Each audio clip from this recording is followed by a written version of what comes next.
My name is Ritu, and here is my good friend, Gudrun Onkels. She is in Seattle, USA. She is a life coach and amazing counseling skills. I learned so much from her. I was fascinated with her story. She was born and raised in Germany, and I thought her story is so inspirational that it should be shared. Hi, Ritu. It's so much for inviting me. I was born in the 60s in Germany, in the mid 60s. And well, I don't know how to generalize how it was to grow up in Germany. I can only talk about my own experience. And I was born and raised in the working class Catholic family, growing up in a little, very small town of Linn, Linn. If you would call it a suburb of Krefeld, close to Cologne and Düsseldorf in the left lower Rhine area. And growing up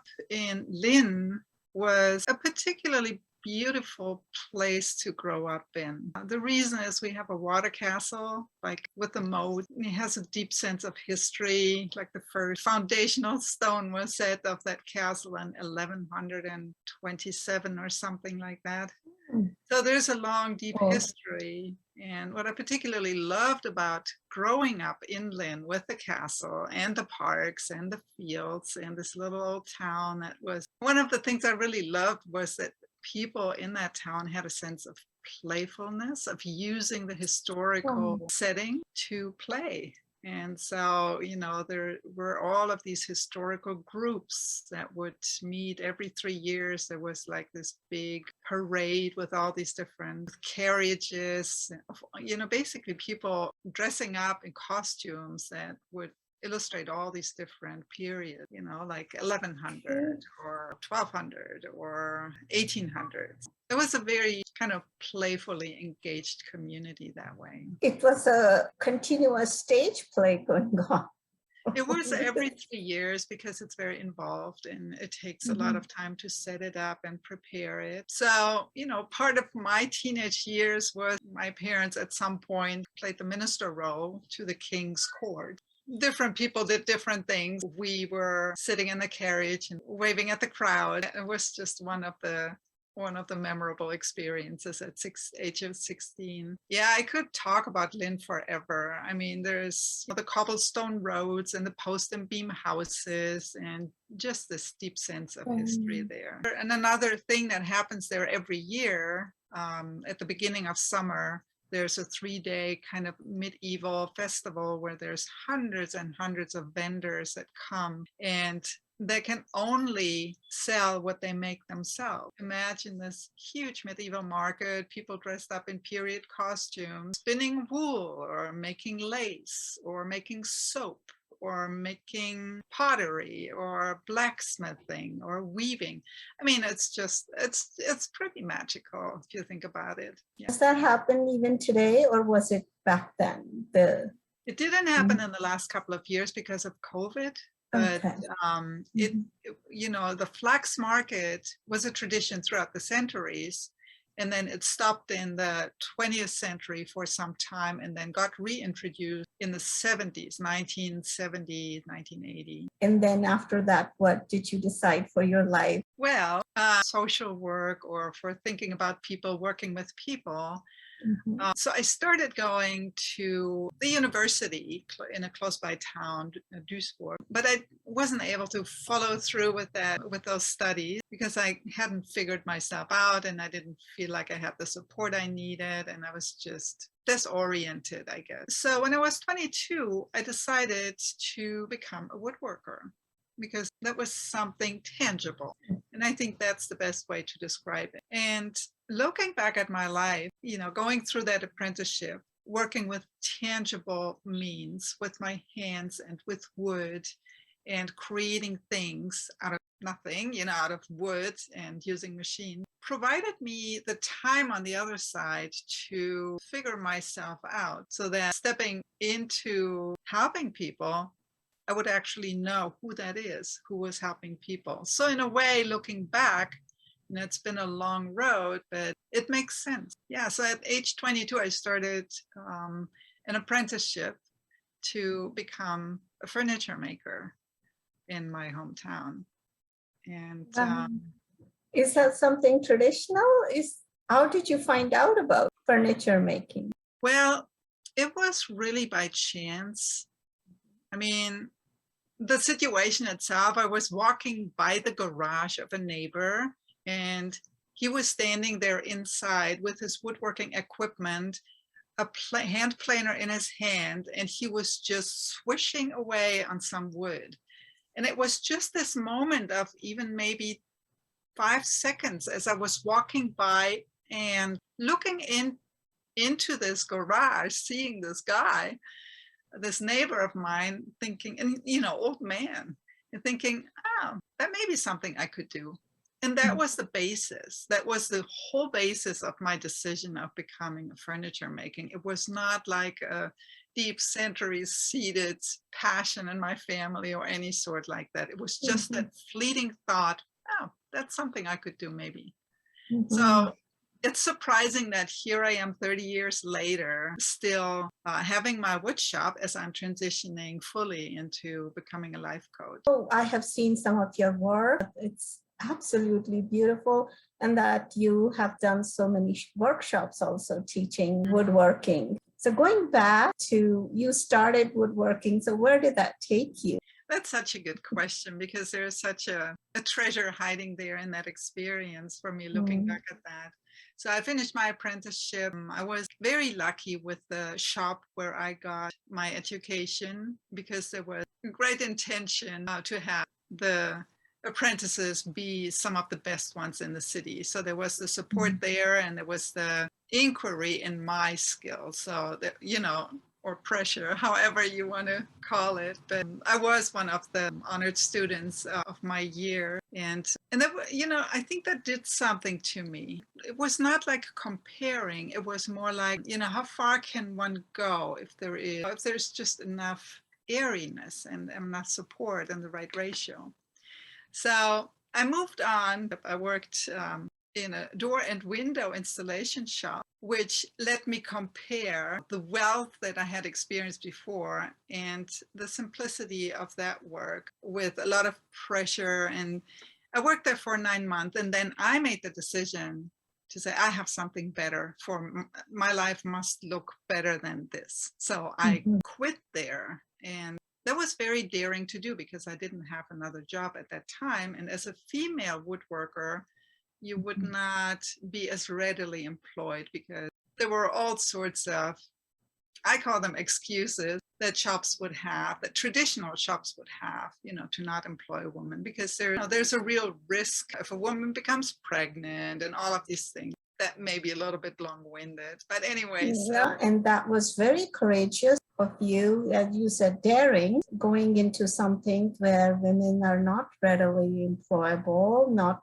having so many unknown variables in front of you. It didn't feel as daring going into it, because I tried before. I tried to become like a stained glass artist, somebody who climbs up on high ladders and cathedrals in order to install the stained glass windows that have been painted. And so I inquired about this kind of work. I went to Cologne to the cathedral, and I asked there if they have an open position for an apprentice. And I called and they didn't. And I called other shops, craft shops that would do that work. And there were those kind of responses, like, no, we don't have an extra bathroom for girls. And so it was the first time I really came across the idea that women are not supposed to climb, because I loved climbing. I had no concept of that expression of assumptions about what women can and cannot do. So maybe I was that disconnected from the world, but for me, that was not a question. I loved climbing. I freaked people out by doing what I loved and climbed stuff, and they would look up, and because they were responsible, like my teacher in school, they would freak out, and I didn't know what the big deal was. Of course, growing up in all these parks and climbing the trees, and when the snow fell, you'd be on the toboggan and racing down that hill, and it was just fun. So anyway, I gave up the stained glass gig idea, but then I talked with my mom one day. We were just having a relaxed time together, and she was asking me, so I wonder, what is it that you would like to do? And I said, well, I could do, and I told her about that scene with the old man with the hand planer, our neighbor. Mm-hmm. I said, that's something I could do. I'd be fine to do that.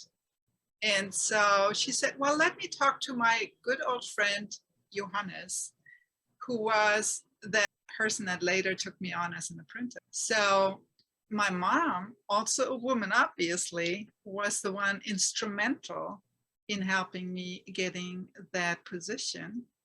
And here's another woman that was very, very helpful, a woman who was my mom's friend and also the friend of the master. And her name was Gudrun also. So I don't know what played into all of this, but she had a talk with him. My mom called him up. So he allowed for an interview.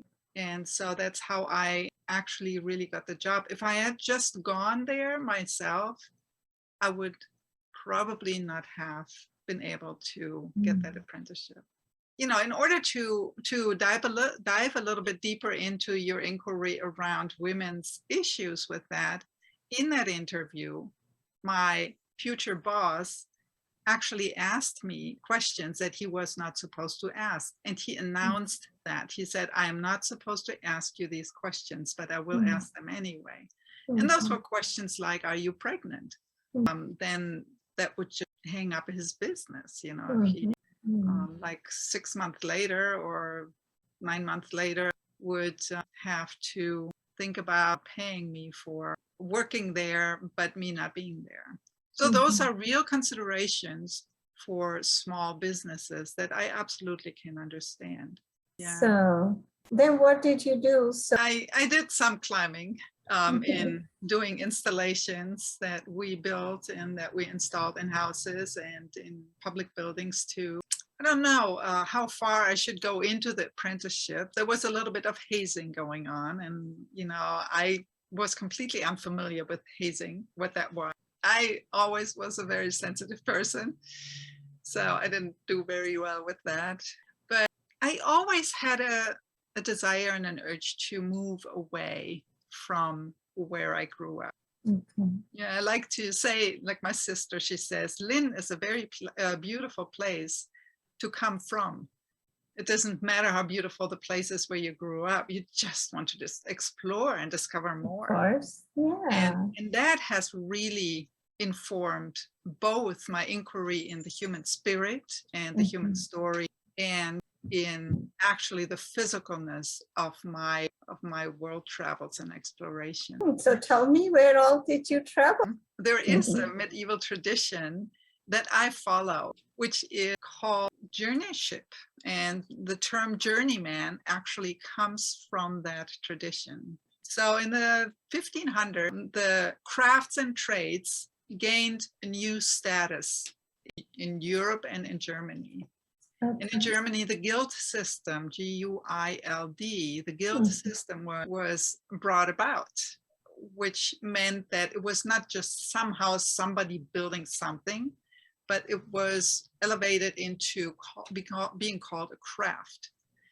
And that created its own system of masters and apprentices. And out of that time came a tradition where if you wanted to become a master in your own craft, you would have to leave town for 7 years. 7 years, okay. Yeah. And then come back and bring the new knowledge back into town. And then you could establish yourself as a master there. And so the remnants of this tradition today, nowadays, the masters are really not interested in that tradition. People rather want to mold their own apprentices to fit into what they would like in their production facilities and craft shops, right?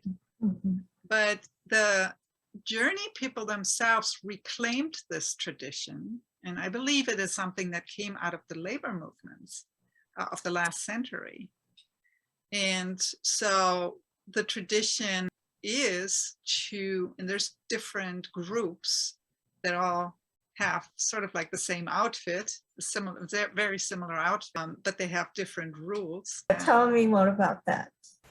So I had come across traveling crafts people, and two of which were women, and they were talking about this form of making the world yours and learning who you are on this journey by actually really being out there. And so some of the attributes of this journey is that you basically, you have your outfit, which is this big rimmed black hat, this black corduroy jacket with 6 buttons, a vest, black corduroy vest underneath with 8 buttons. You see these bell-bottom pants sometimes, also corduroy.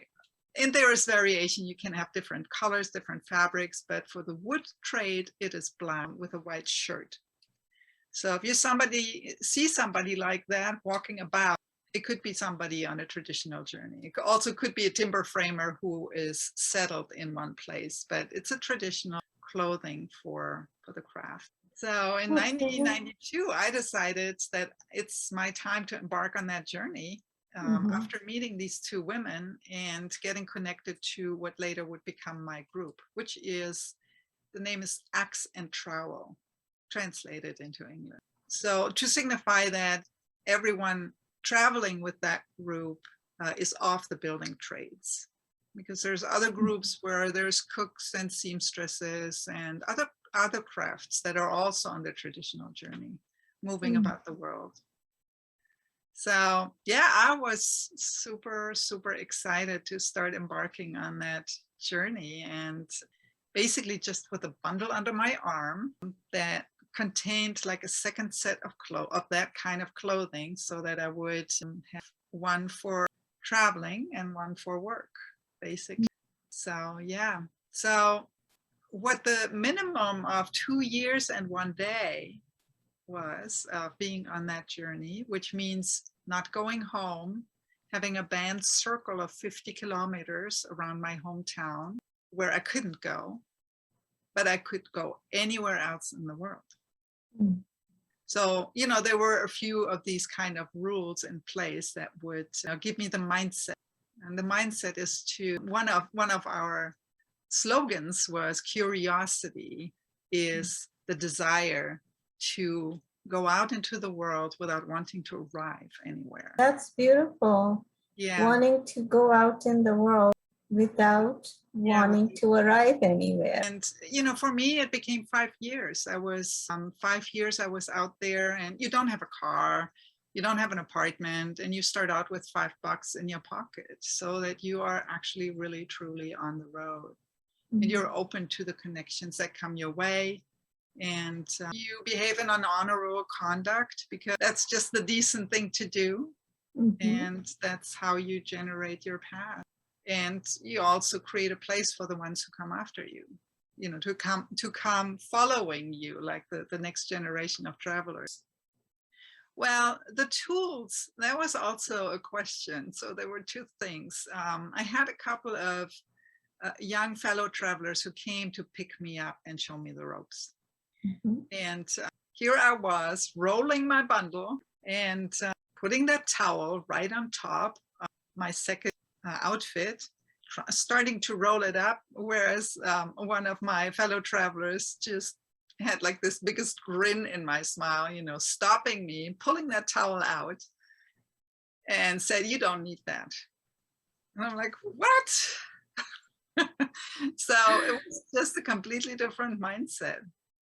He said, you will be on the road, and wherever you land, there will be a towel for you. So this is not necessary for you. I really had to learn how to reframe what living means. It's so much fun to remember what we think is necessary, And then where did you go? Where did I go? So at first, there's a tradition where the first 50 kilometers outside of that circle, where you're not supposed to go back to, you go by foot. So you actually really walk, and it was like a couple of days or 3 days. I learned this kind of openness, inner openness, that would allow me to approach people. Remember, that's the time before cell phones, right? Mm-hmm. I think that's really, really important to remember. There was no texting. There was no making sure that where I land in the evening, there would be a place for me. It was just really in the moment and out there. And so it was very reassuring to have these two young travelers show me the first steps. And we would knock on a door of, a furniture maker, and would introduce ourselves and say what we're about. And this is how our relationships sort of like developed. People were curious about us, and so there's just, that's how basically how I discovered myself, how everything is really actually made out of relationships and the sincerity with which we show up in the world. And I think that communicate. The two responses that I got from the people that I acquainted or ran into on my way was, I could never do this. I would never want to do this. I mean, just a very firm gut reaction. Or I always wanted to do this. Oh, I extremes. love what you're doing. I always want to do it. Like complete inspiration and openness. And there was hardly any position in between. People responded either one way or the other, which I thought was so interesting. I don't know that I would actually make a conclusion about people, because I believe both of those positions live in all of us. Because it's that, we're both coaches and have been educated in this particular program. And it's those two voices, the leaning forward into who we want to become, and the tangible fear that pops up in the same moments, like, oh, could I do this? And I think we all have both of those forces always living inside of us. And the question is, who do we give room to? Exactly. What voice do we allow to play out? So I guess for me, embarking on this journey and seeing those two responses was being able to actually really see that illustrated in people's faces. There's so many stories I can tell you, there's just, let's see, I want to tell you the story when it's a long story. I don't know how much time we have. I try to keep it short, but there were a few places where you could land where you wouldn't be a guest, maybe two places, one in Switzerland and one in Denmark. And, so knowing that, I traveled to Switzerland to be in a small place in this room that us travelers had there, just a tiny room where we could land once in a while. And at that time, we're not a parity, but we were like 30% women in our group and 70% men. So we were trying to get half and half, but we never succeeded above 30%. But there was a woman there from my group, from my association, Sabine, and I felt so scared. I just felt so scared. It was just like 3 weeks after I had started my journey, and I could feel the newness, and I could feel this. I wasn't wild, I was like feeling all sorts of feelings, from timidness to, wow, look what I'm doing, or saying to myself, wow, look what I'm doing, and all the newness of these new acquaintances and meetings. And so I ended up there on my journey trying to figure out what I would do next. How am I going to do this? Looking for work. And so I asked her, what do I do now? What do I do now? And she just laughed. And she just said, well, here's a map of Switzerland. You just place your finger somewhere, and then you put on your boots, and then you start walking. I'm like, oh, okay. I was on a traditional journey. That's what you do. Right? I was so scared. I just couldn't come up with. It's almost like I needed somebody to instruct me to actually do what I had set out to do. And that's not the same for everybody. I feel like I am a particularly timid nature or something, but others had that same problem. Anyway, I just followed her advice. I put my finger on the map and I said, okay, that's where I'm going to go. And then I put on my shoes, I rolled up my bundle, and then the next morning I started walking.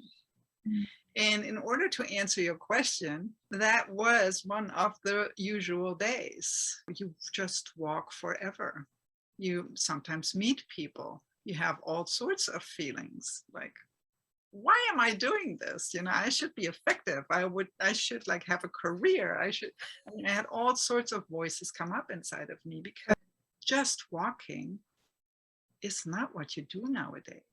And yeah, I was meeting people along the way. It was one night I stayed here, one night I stayed there, and I kept walking the next day.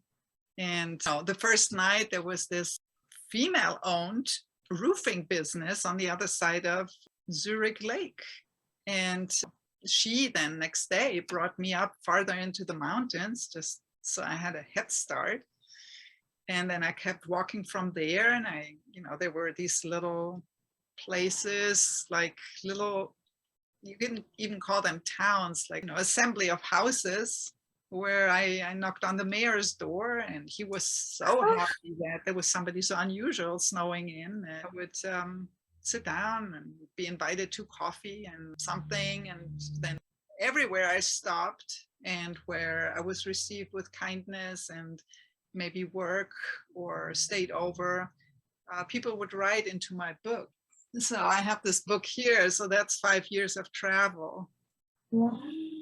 So this is the book where everybody wrote into who I had, where maybe I stayed for the night, or they invited me for the night and gave me dinner and breakfast, and then I moved on the next day. The next evening, I knocked on the door of the monastery.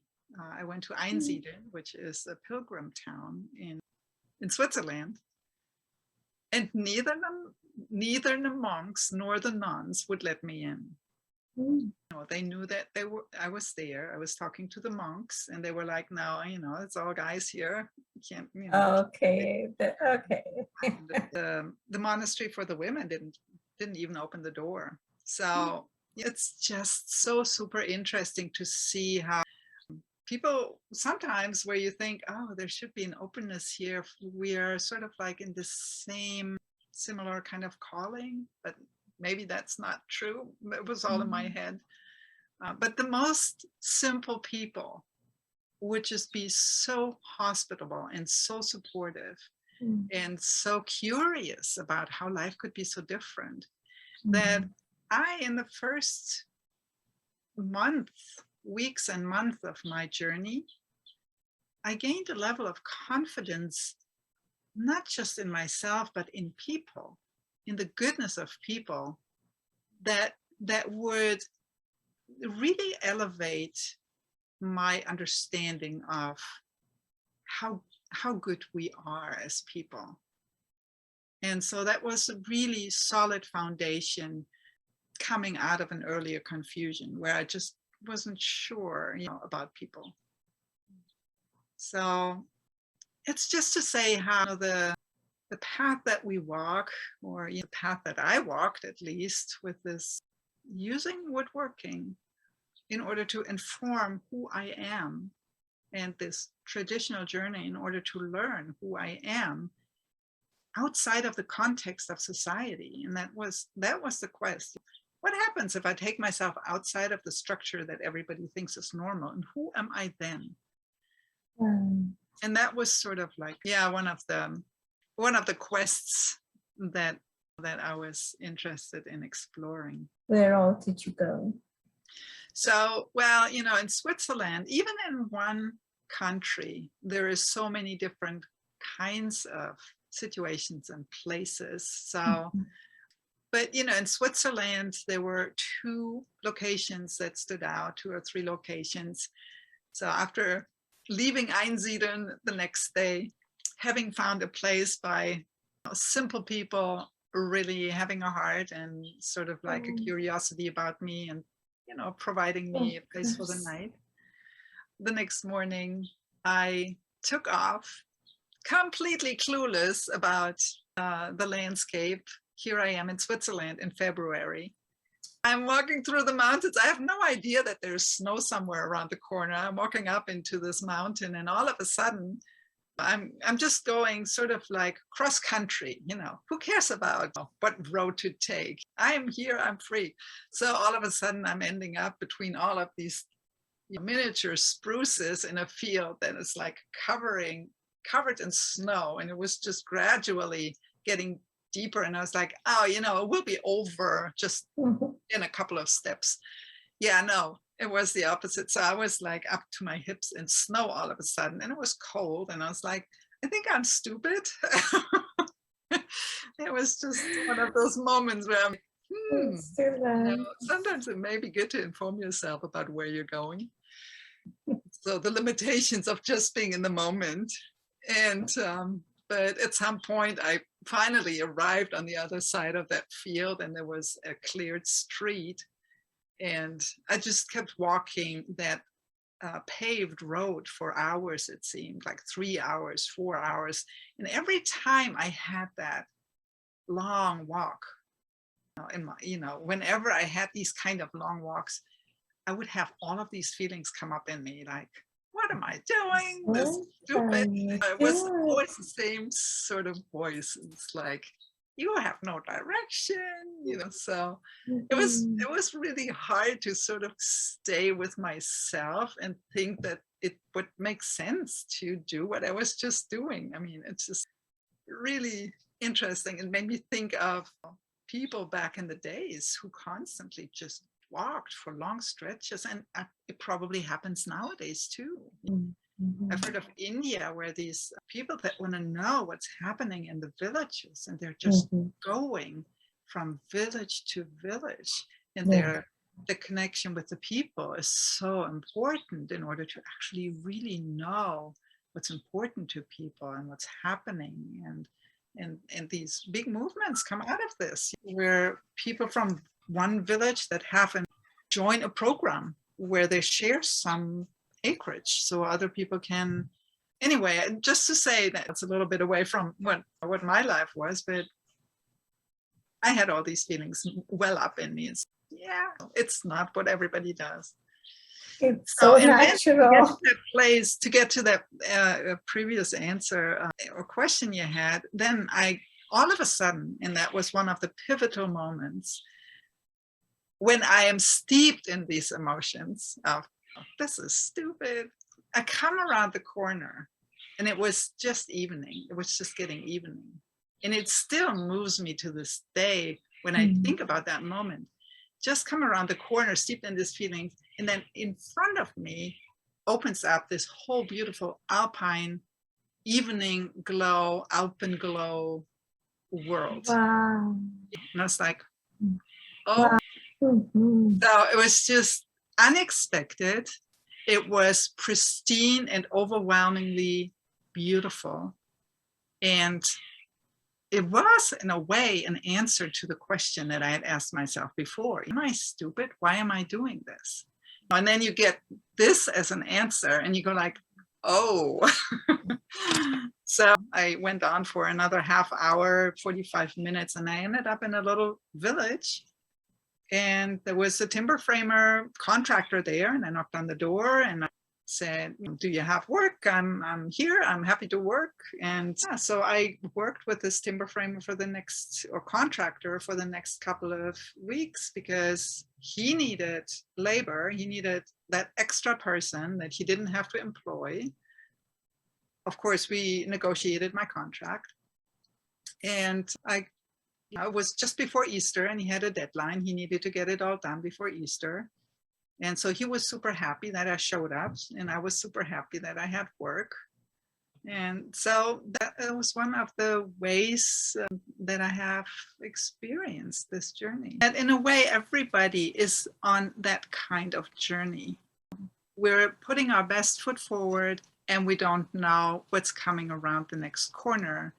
And we have to resolve in being the best that we can be in every moment, and trust that things will unfold, and we will be able to either handle it or grow by it, or both. And so I see that in your life, and I see that in the lives of the many people that have brought their stories to me. And so in a way, that traditional journey just informs that knowing, that deep trust and that deep confidence. Yes, absolutely. To take that inspiration, Yeah. to trust it's all within you. Yeah. Taking one step at a time towards your dream, despite all the voices that come up. And you're a testimony to that. Yeah. Yes. It's sort of like a choice of what to surrender to. You know, some things are easier to surrender to. And I say this with the best connotation ever. Not surrender in defeat, but surrender in defenselessness. There's beauty and there's hardship. We can learn from all of it if we choose what perspective we have. Choose our perspective. Yeah. So the one thing that comes to my mind is der Weg ist das Ziel. Which sounds good. Which means that the journey is the destination. Such a pleasure talking to you, Gudrun. Thank you so much, and hope to connect with you again. Hope you'll be available to tell us some more stories. Yeah, I mean, it always enlivens me to bring these memories forth. So thank you for this opportunity to share this. Thank you for the inspiration. Bye-bye. Bye-bye, Ritu.